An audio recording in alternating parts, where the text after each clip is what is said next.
জালেমের বিচার দুইবার হবে। যারা এইভাবে জুলুম করেছে করছে ওদের বিচার হবেই, দুইবার বিচার হবে, একবার এখন আর একবার বিচারের মাঠে। তো বিচারের মাঠের বিচারটা হবে আরো কঠিন। যারা ওসর জাকাত দেয় না তারাও কিন্তু জালেম, ওরও বিচার দেরিতে হবে। ও জালেম কেন? ও ফকিরের হক মেরে খেয়েছে। ওটা আল্লাহ বলছেন যে ওটা তার হক, অধিকার। তা আপনার জাকাতে হিসাব করে যদি ফকিরকে না দেন, তা আল্লাহ বলছেন যে আপনার কাছে ও পায় হক, অধিকার। তাহলে আপনি হকদারকে হক দিলেন না। একটা লোক জমি জায়গা দুই ছেলের নামে লিখে দিয়েছে, মেয়েকে দেয়নি, বা মেয়েকে লিখে দিয়েছে ছেলেকে দেয়নি, তো হক মারলো না? হক মারলো। তো এই লোকটা জাকাত দেয়নি, তো কার হক মারলো? ফকিরের হক মারলো, গরিবের হক মারলো।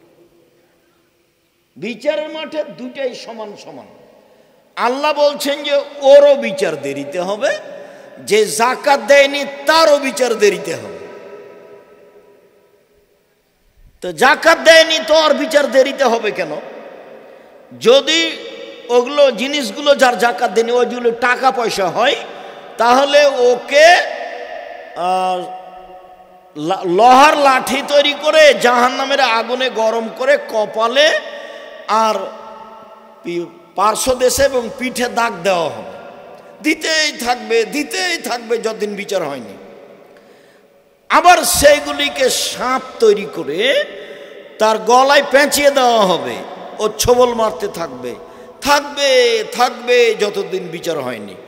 আর সেইগুলি যদি গরু ছাগল হয়, সৌদি আরব গরু ছাগল উঁট হয়, তাহলে ওকে উঁটটা ফেলে দিবে, ওর ওপরে পা দিয়ে থেঁতলিয়ে চলে যাবে, আবার ঘুরে আসবে, আবার যাবে, আবার ঘুরে আসবে, আবার যাবে, যতদিন বিচার না হচ্ছে।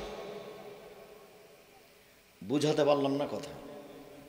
বিচার দেরিতে হবে মানে কি? এদের এইভাবে সময় কাটবে, কতদিন পরে বিচার হবে আল্লাহ ভালো জানে। ঢাকা শহরে, পাবনা শহরে এক জমি 10 বার বিক্রি হচ্ছে, ক্ষমতা আছে বিক্রি করছে। একবার বাপ বিক্রি করেছে, একবার ছেলে বিক্রি করছে, একবার নাতি বিক্রি করছে। আমাদের পূর্বাচলের জামিয়া সালাফিয়ার অবস্থা একবারে ওরকমই, কতবার যে কিনা লাগছে এক জমি। তো এই জমি তাকে খনন করতে বলা হবে, তো ওটা আবার 7টা জমিন আছে। খনন করতে করতে যেদিন 7 জমিনের নিচে যাবে, সেদিন 7টা জমিন তার কাঁধে তুলে দেওয়া হবে, দিয়ে বলা হবে এখন ঘুরো। তো কতদিন লাগবে খনন করতে আল্লাহ ভালো জানে, কতদিন কাঁধে করে নিয়ে ঘুরবে আল্লাহ ভালো জানে, তারপরে বিচার কি হবে আল্লাহ ভালো জানে। বাহ্যিকভাবে দেখা যাচ্ছে যে বিচার ভালো হবে না, বিচার জাহান্নাম হবে। তাহলে এদেশের হাজতে থাকার মতোই হলো। 5 বছর হাজতে থাকার পরে আজকে তাকে শাস্তি ঘোষণা দিল যে 20 বছর জেল। তাই হচ্ছে না? 5 বছর হাজতে থাকার পরে আজকে বিচার রায় হলো যে 20 বছর জেল, আজীবন জেল। ওগুলোই মনে হয় মানুষ এই ধান্দা করেছে, এগুলোই মনে হয়।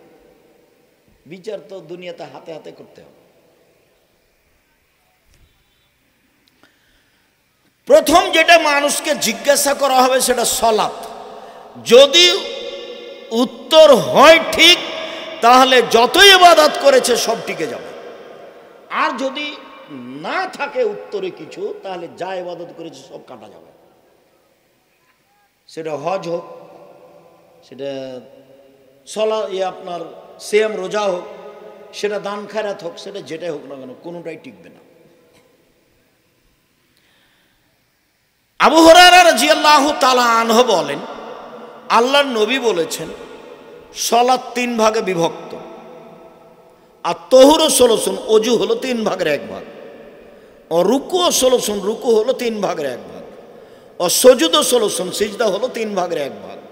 তাহলে আমরা ধরে নিই একটা কথার কথা যে 2 রাকাত সালাত আদায় করলে 300 নেকি হবে, একটা কথার কথা, এটা কিন্তু ফাইনাল কথা নয়, একটা কথার কথা।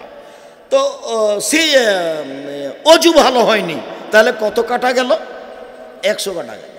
রুকু ভালো হয়নি, তাহলে আর 100 কাটা গেল। সিজদা ভালো হয়নি, তাহলে আর 100 কাটা গেল। এখন সালাত আদায় করলো বটে, কিন্তু এক নেকিও হবে। আর এরকম একাধিক প্রমাণ রয়েছে বুখারী মুসলিমে, যার সালাতে এক নেকিও পায়নি।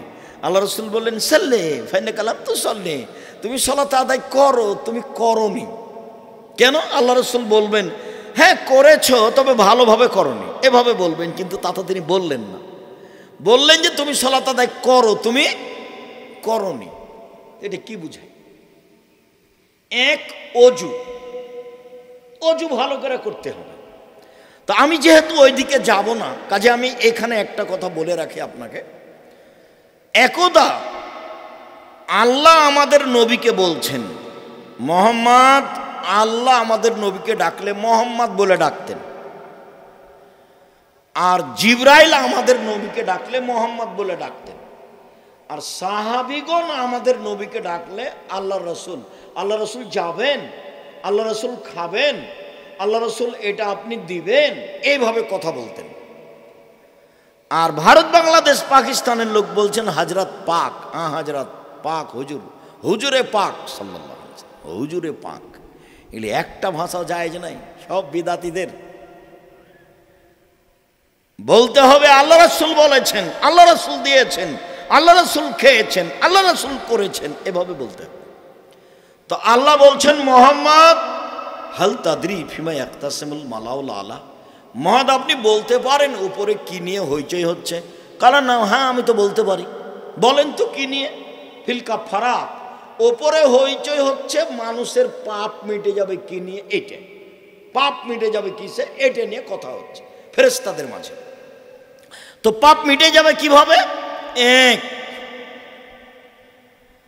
আল মাকসু বাদা সালাওয়াত ফিল মাসাজিদ, সলাতের পরে মসজিদে বসে তাসবিহ তাহলিল করলে পাপ মিটে যাবে, মান বেড়ে যাবে, পাপ মিটে যাবে, মান বেড়ে যাবে।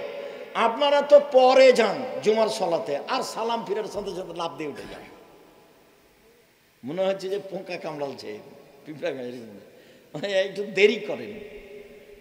তো সলাতের পরে যারা বসে বসে তাসবিহ তাহলিল করে ওদের পাপ মিটে যাবে, মান বেড়ে যাবে। এক, দুই, পায়ে হেঁটে যে মসজিদে যায় তার পাপ মিটে যাবে, মান বেড়ে যাবে। তিন, কেউ যদি সুন্দর করে অজু করে তাহলে তার পাপ মিটে যাবে, মান বেড়ে যাবে।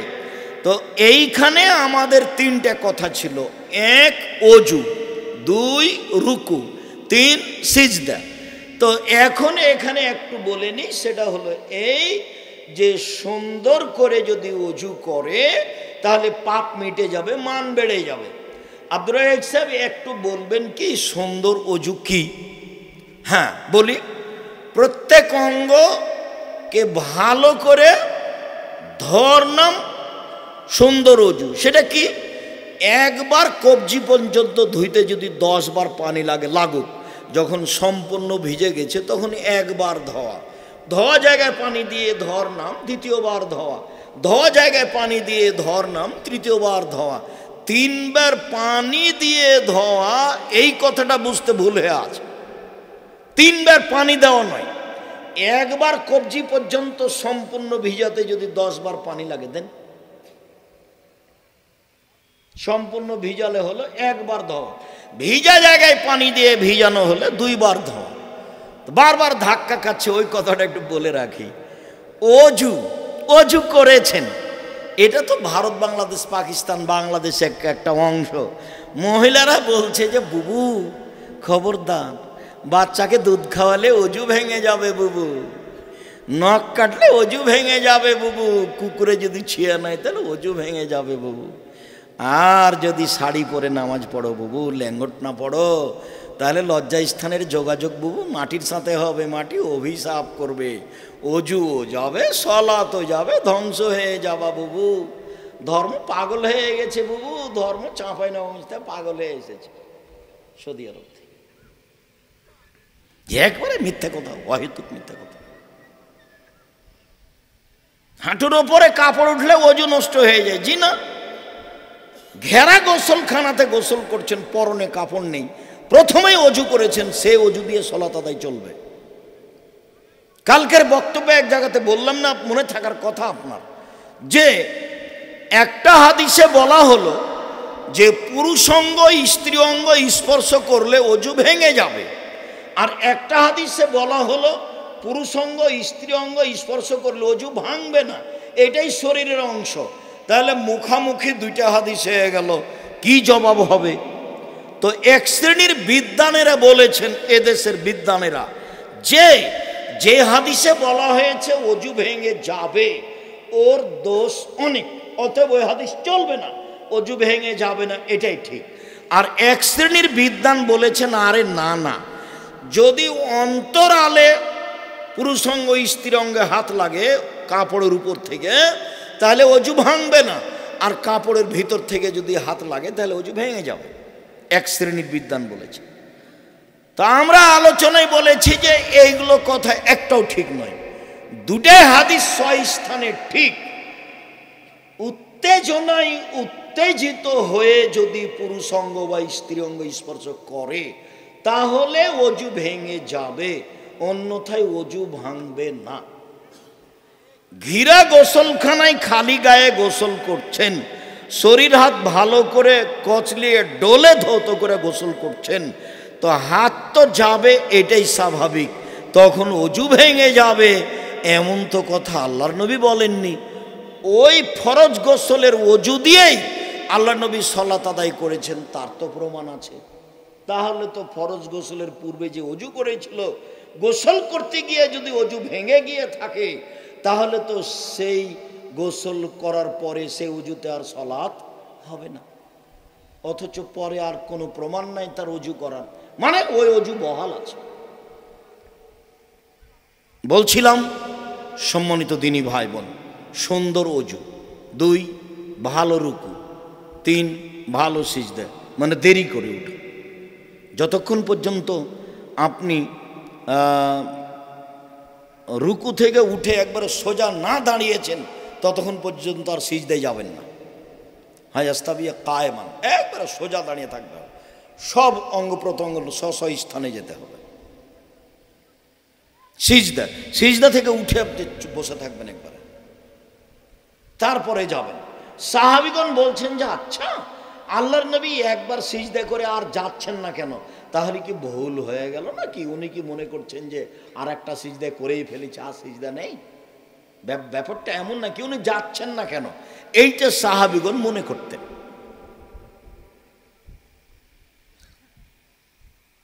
সুন্দর করে অজু করলো, যে রুকু করলো, সিজদা করলো, কবেলাত সালাত, তাহলে তার সালাত কবুল করা হবে। অকবেলা সায়র আমালিহি, সব ইবাদত কবুল হবে।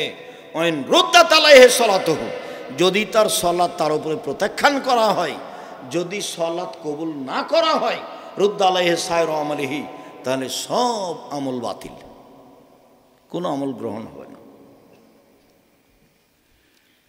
আজকের আলোচনায় যেহেতু আপনাদের কথা ছিল আসরের পর থেকে উপস্থিত থাকবেন, তো ক্লান্তি আপনাদের হয়েছে মর্মে আমরা আলোচনা লম্বা না করে আমরা বাস্তবে চলে যাই। রাসূল সাল্লাল্লাহু আলাইহি সাল্লাম বললেন, সাল্লু কামা রাআইতুমুনি উসাল্লি, পৃথিবীর মানুষ তোমরা সালাত আদায় করো যেভাবে আমাকে সালাত আদায় করতে দেখছো। তাহলে এখন কি আমরা আল্লাহ নবীকে দেখতে পাচ্ছি? তো এই বাক্য কি দিয়ে বিচার করবেন? হাদিস। তো সব হাদিস তো সঠিক নয়, তাহলে এখন সব প্রায় মসজিদে ফাজাইলে আমল আছে, ওখানে সালাত শিক্ষা আছে, কি করবেন? আল্লাহর নবী বললেন, পৃথিবীর মানুষ মনে রেখো, কেউ যদি কোনো কথা আমার নামে বলে, সেই কথা যদি আমার না হয়, তাহলে তার থাকার জায়গা জাহান্নাম, জুব্বা যত বড়ই হোক। মুকসিদুল মুমিন বইয়ের ভূমিকাতে লেখা আছে, 1 ওয়াক্ত সালাত কাজা করলে 80 হোক বা জাহান্নামে থাকতে হবে। হাদিসে আছে, কেউ জানে না কোথায় আছে, এমনিতেই চলছে।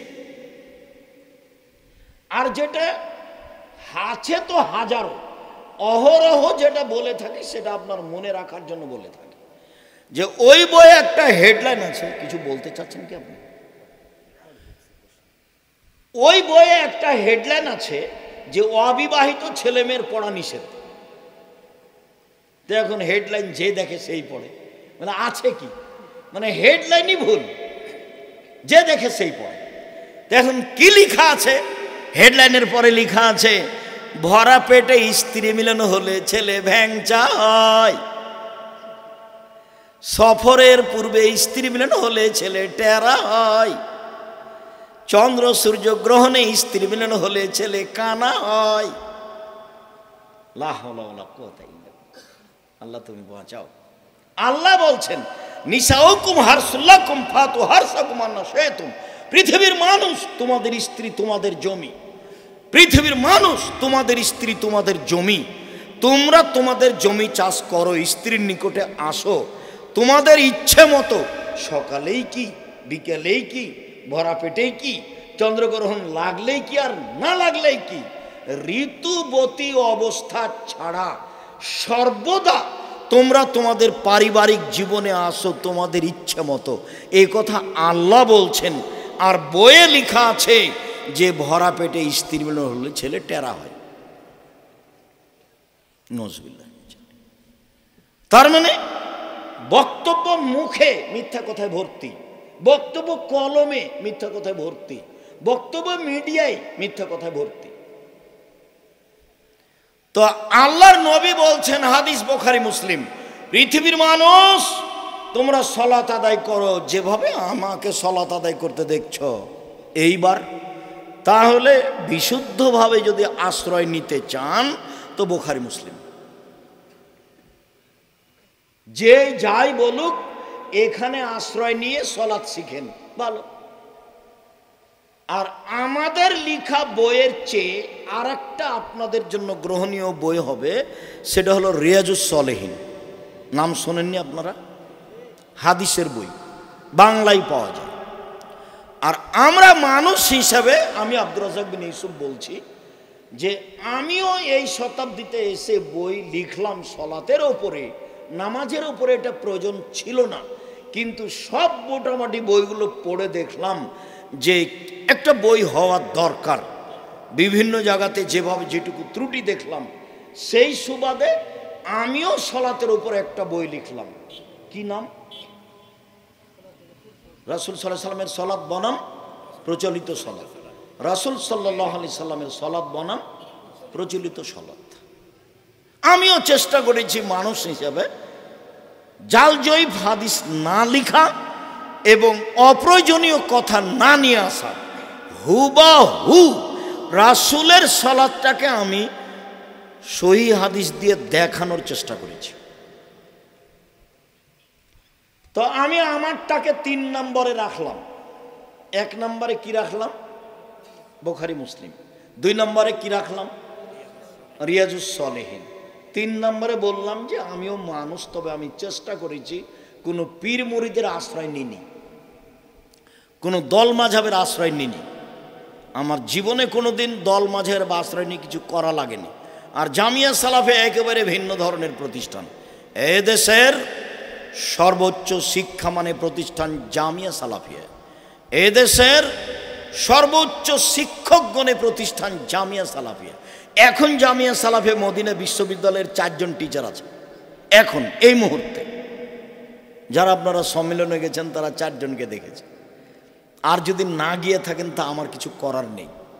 আমি আপনাকে ডেকেছিলাম খুব কষ্ট করে, বিজ্ঞাপন পোস্টার ছাপিয়ে আমি মিডিয়াতে এসে, আর কতভাবে যে আপনাকে আমি ডেকেছি বক্তব্যের শেষে বলে, তারপরেও আপনার জামিয়া সালাফিয়া ডাঙ্গিপাড়ায় যাওয়ার সুযোগ হয়নি। কেন হয়নি তা আমি বলতে পারছি না। সবার জন্য একটাই বিষয় ছিল রাসূল সাল্লাল্লাহু আলাইহি সাল্লামের জীবনী। কেউ বদনাম নিয়ে মুখ খুলতে পাবে না, কারোর বিরুদ্ধে মাযহাব নিয়ে কেউ মুখ খুলতে পাবে না। বাস নিজ নিজ বক্তব্য দিবে যেটা লিখে দিয়েছে। তো 4 জনকে আপনারা দেখেছেন নিজ চোখে। এটা হলো জামিয়া সালাফিয়া শিক্ষক মানে। আর ছাত্র শিক্ষক সংখ্যায় 300 জন। ছাত্র সংখ্যায় 5000, আর আয়তন যেটা রূপগঞ্জ নারায়ণগঞ্জ প্রায় এখন 100 বিঘা, যেটা রাজশাহী সেটা প্রায় 35 থেকে 40 বিঘা, যেটা এখন রাজশাহী তানোরে মেয়েদের জন্য সেটা প্রায় 60-70 বিঘা। বিশাল প্রতিষ্ঠান, শিরক মুক্ত প্রতিষ্ঠান জামিয়া সালাফিয়া, বিদাত মুক্ত প্রতিষ্ঠান জামিয়া সালাফিয়া, দল মুক্ত প্রতিষ্ঠান জামিয়া সালাফিয়া, সংগঠন মুক্ত প্রতিষ্ঠান জামিয়া সালাফিয়া, হিংসা মুক্ত প্রতিষ্ঠান জামিয়া সালাফিয়া। কথা যখন জাতির সামনে বলি তখন শিরক, বেদাত, হিংসা, দল, সংগঠন সবকে খালি করে রেখেছে, মাথায় এগুলো কিছু নেই, একবারে খালি অবস্থায় আছে আপনার সামনে। যেটাই সহি হাদিস হবে সেটাই মেনে নেব। যদি ভুল হয়ে থাকে বলা, ভুল বুঝার সাথে সাথে এ করবো, কথা আমারটা বাদ দেবো এবং সেটাই করে নেব, মেনে নেব। যাকে আপনাদের ভাষায় স্যালেন্ডার করলাম। খালি ধরা পড়লে আত্মমর্যাদার আমার 5 পয়সা দাম নেই। কথা রাসূল সাল্লাল্লাহু আলাইহি সাল্লামের, পীর সাহেবের দাম নাই, বুজুর্গানের দিনের কোনো দাম নাই, হুজুরের কোনো দাম নেই।